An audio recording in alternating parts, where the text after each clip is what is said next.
Welcome to my channel. आज का जो टॉपिक है वो ऑर्गेनिक केमिस्ट्री का टॉपिक है। मोस्ट इम्पॉर्टेंट टॉपिक है एमएससी सेमेस्टर 1 के लिए। Nature of bonding in organic molecules ये यूनिट का नाम है और इसके अंदर जो टॉपिक हमें पढ़ने हैं वो है डीलोकलाइज्ड केमिकल बॉन्डिंग। तो डीलोकलाइज्ड केमिकल बॉन्डिंग का जो एग्जांपल है वो है conjugation, cross conjugation, resonance, hyper conjugation and tautomerism. तो हम लोग आज पहले पढ़ेंगे, जानेंगे कि डीलोकलाइज्ड बॉन्ड क्या होता है और लोकलाइज्ड बॉन्ड क्या होता है। एमएससी सेमेस्टर 1 में ओनली डीलोकलाइज्ड केमिकल बॉन्डिंग के बारे में पढ़ना है। तो चलिए स्टार्ट करते हैं आज का टॉपिक। तो यहाँ पे सबसे पहले लोकलाइज्ड केमिकल बॉन्ड के बारे में बताया गया है। पहले हम लोग लोकलाइज्ड केमिकल बॉन्ड देखेंगे, उसके बाद डीलोकलाइज्ड केमिकल बॉन्ड देखेंगे। तो जैसा कि आपको पता है जो केमिकल बॉन्ड है वो क्या होता है, connection between two atoms due to overlapping of molecular orbital. तो केमिकल बॉन्ड का ये डेफिनेशन हुआ जहाँ पे बॉन्डिंग होता है दो एटम के बीच में। तो यहाँ पे हम लोग पढ़ेंगे पहले लोकलाइज्ड केमिकल बॉन्ड क्या होता है। The bond in which the overlapping orbitals are almost in fixed position are said to be localized bond। यानी वैसा बॉन्ड जो कि फिक्स्ड पोजीशन पे रहे, फिक्स यानी उसका जो पोजीशन है वो उसी पोजीशन पे रहे, उसका जो डिस्ट्रीब्यूशन है एटम या मॉलिक्यूल्स के बीच में इलेक्ट्रॉनिक चार्ज का वो ना हो, तो उसे ही हम लोग लोकलाइज्ड बॉन्ड कहते हैं। लोकलाइज्ड बॉन्ड जो होता है वो लेस स्टेबल होता है। तो यहाँ पे उसी चीज़ को लिखा गया है, the electronic charge is not distributed in atom और molecules, they are normal sigma bond यहाँ पे और पाई बॉन्ड और lone pair of electrons that exist on a single atom. यानी कह रहा है कि जो इलेक्ट्रॉनिक चार्ज होता है यानी इलेक्ट्रॉन हुआ या कोई भी बॉन्ड हुआ वो फिक्स्ड पोजीशन पे होता है, उसका जो डिस्ट्रीब्यूशन होता है वो दूसरे एटम पे नहीं होता है। इसका जो परफेक्ट एग्जांपल है वो है मीथेन, इथाइलिन और मेथेनॉल। एग्जांपल से हम लोग समझेंगे कि ये लोकलाइज्ड केमिकल बॉन्डिंग क्या होता है। तो यहाँ पे लोकलाइज्ड केमिकल बॉन्डिंग, अगर हम लोग यहाँ से H हटाते हैं तो इसका जो इलेक्ट्रॉन है वो ऑक्सीजन पे आएगा। तो ये ऑक्सीजन है जो ये किसी को नहीं दे सकता है क्योंकि ये स्टेबल है सारे हाइड्रोजन। तो इस तरीके से, सॉरी यहाँ पे हाइड्रोजन है, इस तरीके से हम लोग कह सकते हैं कि ये लोकलाइज्ड है। लोकलाइज्ड यानी कि फिक्स्ड। इसी तरीके से इथाइलिन को देखिए, यहाँ पे सारे जो बॉन्ड है वो फिक्स्ड है। मीथेन है, मीथेन का भी जो सारा बॉन्ड है वो हाइड्रोजन से वो फिक्स्ड है। तो localized chemical bond is also known as fixed position bond. यानी लोकलाइज्ड बॉन्ड जो होता है वो फिक्स पोजिशन का होता है और लेस स्टेबल होता है, क्योंकि डीलोकलाइज्ड जो होता है वो मोर स्टेबल होता है due to resonance. Delocalized chemical bonding में क्या होगा, जस्ट अपोजिट होगा। जैसे कि लोकलाइज में फिक्स है तो डीलोकलाइज में फिक्स नहीं होगा। वहाँ जो डिस्ट्रीब्यूशन होगा इलेक्ट्रॉनिक चार्ज का वो एक एटम से दूसरे एटम पे होगा, एक मॉलिक्यूल से दूसरे मॉलिक्यूल में भी होगा। तो इस तरीके से लोकलाइज जो होंगे वो लेस स्टेबल होंगे in compare to delocalize. Delocalize chemical bonding is more stable. तो देन हम लोग देखते हैं डीलोकलाइज केमिकल बॉन्डिंग क्या होता है, क्योंकि एमएससी सेमेस्टर 1 जो हम लोग का सिलेबस है उसमें डीलोकलाइज्ड केमिकल बॉन्डिंग के बारे में ही मेनली पढ़ना है। तो यहाँ पे हम लोग डीलोकलाइज्ड केमिकल बॉन्डिंग को बहुत अच्छे तरीके से डील करेंगे। यहाँ पे आपके अंडरस्टैंडिंग के लिए हमने लोकलाइज्ड केमिकल बॉन्ड के बारे में बता दिया। तो नेक्स्ट हम लोग देखते हैं डीलोकलाइज्ड केमिकल बॉन्डिंग। यहाँ पे डीलोकलाइज्ड केमिकल बॉन्डिंग का डेफिनेशन लिखा गया है, the bonds in which the overlapping orbitals are not fixed are said to be delocalized bond. Delocalized bond में क्या होगा, जो ओवरलैपिंग ऑर्बिटल के कारण जो बॉन्ड बनेगा वो फिक्स नहीं होगा, यानी वो मूव करते रहेगा। इसी चीज को यहाँ पे लिखा गया है, the electronic charge is distributed due to resonance in atom और molecules. The delocalised bond do not associate with only a single atom but with several atoms or other chemical bonds, and electron in these bonds are called as delocalized electron। कह रहा है कि electronic charge जो है delocalised bond में क्या होता है, इलेक्ट्रॉनिक चार्ज डिस्ट्रीब्यूटेड हो जाएगा एटम के पास, मॉलिक्यूल्स के पास। इस कारण जो इलेक्ट्रॉन जो डीलोकलाइज होता है एक एटम से दूसरे एटम के बीच, तो उसे ही हम लोग डीलोकलाइज इलेक्ट्रॉन कहते हैं। तो यहाँ पे ब्रैकेट में लिखा गया है, delocalization arises in the conjugated system which contain double bonds and single bonds in alternating system.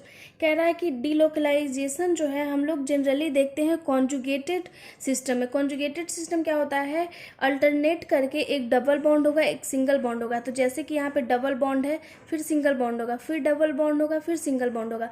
तो ऐसा जो सिस्टम होगा उसे हम लोग कहते हैं कॉन्जुगेटेड सिस्टम। तो कॉन्जुगेटेड सिस्टम में ही हम लोग मेनली डीलोकलाइजेशन को देखते हैं। तो यहाँ पे एक परफेक्ट एग्जांपल हम लोग लिए हैं 1,3-ब्यूटाडाइईन से। 1,3-ब्यूटाडाइईन का। तो इस एग्जाम्पल से आपको क्लियर हो जाएगा कि डीलोकलाइज्ड केमिकल बॉन्डिंग क्या होता है। तो यहाँ पे 1,3-ब्यूटाडाइईन में हम लोग देख रहे हैं कि CH2 double bond CH single bond CH double bond CH2, यानी double bond single bond double bond. तो यहाँ पे एक कॉन्जुगेटेड सिस्टम का फॉर्मेशन हो रहा है, तो यहाँ पे डीलोकलाइजेशन होगा। तो यहाँ पे हम लोग देखेंगे डीलोकलाइज कैसे होगा। तो ये जो डबल बॉन्ड है इसका इलेक्ट्रॉन यहाँ आ जाएगा, तो अगर ये यहाँ आता है तो ये भी चाहेगा कि हम इस वाले कार्बन एटम पे आ जाए, तो ये यहाँ आ जाएगा।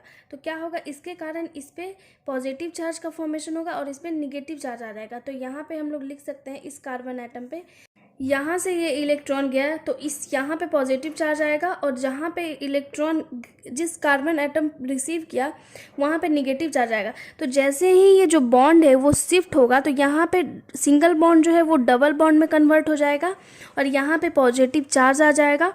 और इसी तरीके से सिमिलरली जब यहाँ डबल बॉन्ड यहाँ शिफ्ट होगा तो यहाँ पे निगेटिव चार्ज का फॉर्मेशन होगा और यहाँ पे सिंगल बॉन्ड बन जाएगा। तो इसी चीज़ को यहाँ पे दिखाया गया है, पॉजिटिव है और जो डबल बॉन्ड था वो सिंगल बन गया है और जो सिंगल बॉन्ड था वो डबल बन गया है।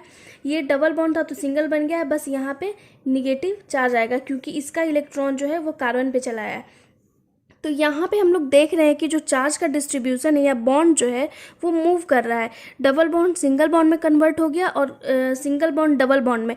तो इस तरीके से हम लोग कह सकते हैं कि ये डीलोकलाइज्ड केमिकल बॉन्डिंग है। इस फॉर्म से इस फॉर्म में भी हम लोग ला सकते हैं और इस फॉर्म से इस फॉर्म में ला सकते हैं।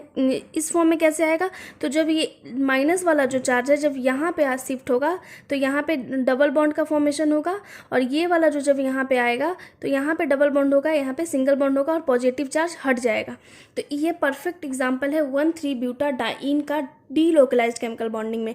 तो इसी चीज़ को यहाँ पे दिखाया गया है। यहाँ पे देख रहे हैं हम लोग सारा जो कार्बन है वो डबल बॉन्ड से एसोसिएट है किसी न किसी तरह।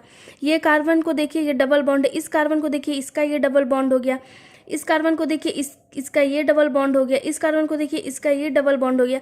तो किसी न किसी तरीके से जो हमारे पास चारों कार्बन है वो डबल बॉन्ड से एसोसिएट हैं। तो इस तरीके से ऑर्बिटल फॉर्म में हम लोग देख रहे हैं जब साइड वाइज जैसा कि आपको पता है साइड वाइज जब ओवरलैपिंग होता है तो पाई बॉन्ड का फॉर्मेशन होता है।